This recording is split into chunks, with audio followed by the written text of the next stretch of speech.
The early 1917s, an era when rock stars were untouchable deities, living in excess, feeding off fame, and burning through their youth like shooting stars. The world belonged to the musicians, who could electrify crowds, deliver hit after hit, and command the stage with their presence. But behind the glittering illusion of success lay a brutal reality: rivalries, betrayals, and unchecked egos colliding in dark, smoky studios and drug-fueled backstage parties. At the center of it all stood Jim Gordon, a drumming prodigy whose skills could elevate any track to legendary status.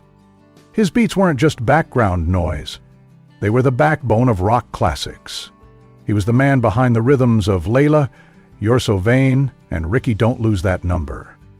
His talent was undeniable, but so was his darkness. Beneath the facade of the charming, disciplined musician lurked a storm of rage, paranoia, and violence. For years, the truth about Gordon was hidden behind closed doors. He was too valuable, too talented. His skill on the drums made his growing volatility a dangerous but tolerated secret. But now, decades later, Bobby Whitlock, his former bandmate from Derek and the Dominoes, has pulled back the curtain. And what he's revealing is sending shockwaves through rock history. The Jim Gordon that fans worshipped wasn't just difficult, he was a monster in the making. Think of Layla and other assorted love songs, an album soaked in raw, unfiltered emotion, a sonic masterpiece that felt like a confessional bleeding straight from Eric Clapton's soul. The wailing guitars, the desperate cries of love lost, the aching notes of the piano outro, it was the sound of heartbreak immortalized. But what most fans never realized was that the heartbreak wasn't just in the lyrics. It was in the air, in the studio, in the very dynamics of the band itself. And at the heart of the tension, a storm brewing inside the group, was Jim Gordon. His presence was like a shadow that stretched across every recording session, every rehearsal. He was a towering figure, not physically, but in the way he carried himself, in the way he expected absolute obedience from those around him. Jim Gordon wasn't just a drummer. He was a force, and not in the way that inspires. He was the kind of force that made people uneasy, the kind of energy that sucked the oxygen out of a room. Bobby Whitlock saw it happening day after day. He stood beside Gordon as the man's behavior shifted from intense to unnerving, from disciplined to domineering. His perfectionism, once admired, had become unbearable. There was no room for error in Jim Gordon's world. No room for anything less than absolute submission to his vision of how the music should be played. And if a bandmate wasn't playing it the way he heard it in his head, they'd hear about it. At first, it was just words. Sharp, biting criticisms that cut deep. He had no patience for what he considered mediocrity, no tolerance for what he deemed incompetence. If a note was off, if a tempo felt sluggish, he would mock, berate, condescend. His voice dripped with disdain, his smirk a quiet warning: get it right or get out.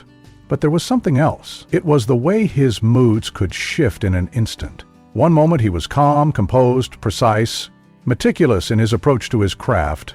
The next, it was as if a switch had flipped. His eyes would darken, his body tense, his entire demeanor changing in the blink of an eye. One moment, he was tapping out a rhythm, lost in the groove. The next, he was glaring across the room, fists clenched, teeth grinding, his anger simmering just beneath the surface. And then one day the simmering rage boiled over. It happened in a rehearsal, in what should have been just another run-through of a song. But something wasn't right. Maybe someone missed a cue. Maybe Gordon didn't like the way a chord was played. Maybe it was nothing at all. But in a flash of uncontrolled fury, he lashed out, physically, violently. A shove, a slap, maybe more. It happened too fast for the others to react. One moment of pure, unfiltered aggression, and then a heavy silence. No one moved.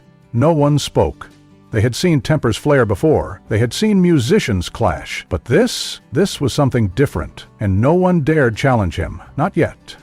But it wasn't just his temper that poisoned the band's dynamic. There was something else, a betrayal so underhanded, so personal, that it would leave a bitter taste in the mouths of those who knew the truth. It was hidden in plain sight, nestled in the haunting, melancholic notes of Layla's iconic piano outro, a melody so beautiful, so devastatingly poignant, that it felt as though it had been pulled from the depths of a broken heart.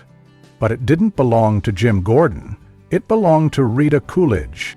The story had circulated in whispers for years. Coolidge, a gifted songwriter in her own right, had composed the melody, a piece of music that held deep personal meaning for her. She had played it for Gordon once, shared it in a moment of intimacy, unaware that it would soon be stolen. And when Layla was released, there it was, her melody, her creation, her heart and soul, credited solely to Jim Gordon. She was robbed. Not just of royalties, not just of recognition, but of the truth, of her own artistic legacy.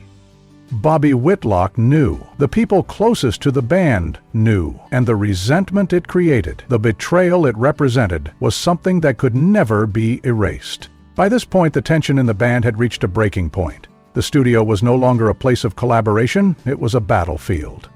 Clapton, consumed by his own heartbreak, was too lost in his own misery to intervene.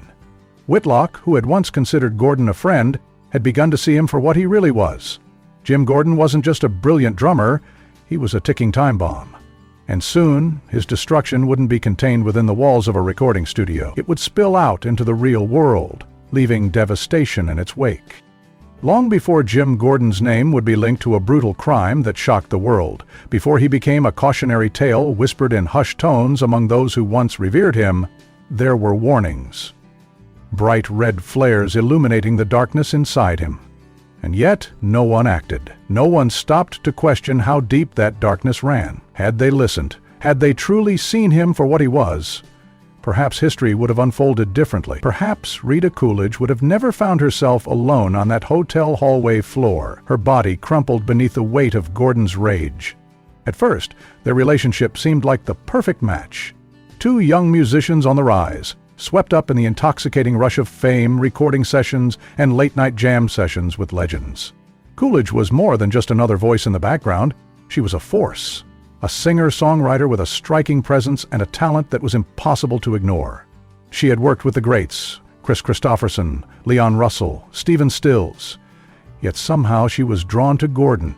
Maybe it was his charm, that smooth confidence he exuded when he wasn't consumed by his demons. Maybe it was the way he played the drums. Tight, disciplined, seemingly in control. But control was something Gordon only possessed when his hands were behind a drum kit. Everywhere else it slipped through his fingers like sand. The cracks in his personality were always there, but in the beginning they were easy to dismiss. A sharp word here, an icy silence there. A lingering look that felt less like admiration and more like calculation. But as time passed, the cracks deepened, and Coolidge found herself standing on increasingly unstable ground. Then came the breaking point. It was supposed to be just another stop on Mad Dogs and Englishmen, the legendary tour featuring Joe Cocker and an all-star lineup of musicians.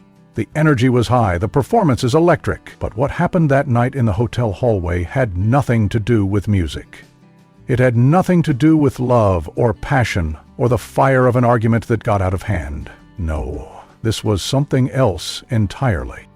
Without warning, without provocation, Gordon turned on her. Think of that moment. 1 second they're walking side by side, perhaps discussing the show, maybe laughing, maybe lost in thought. And then a shift in the air, a sudden movement too fast to process, a blinding impact, a force so powerful, so unexpected, that her body collapsed before she even understood what had happened. Darkness, then consciousness creeping back in. The cold floor against her skin, a throbbing pain spreading through her skull. She opened her eyes, disoriented, waiting for the comforting presence of someone, anyone, to be there. But there was no hand reaching down to help her up, no voice murmuring apologies or asking if she was okay. She was alone. Jim Gordon had walked away. No explanation, no remorse, no hesitation. He had left her lying there as if she were nothing. As if she were just another inconvenience to be discarded. This wasn't a moment of passion-fueled rage. It wasn't a heated argument that spiraled out of control. It was an act of pure, cold-blooded violence.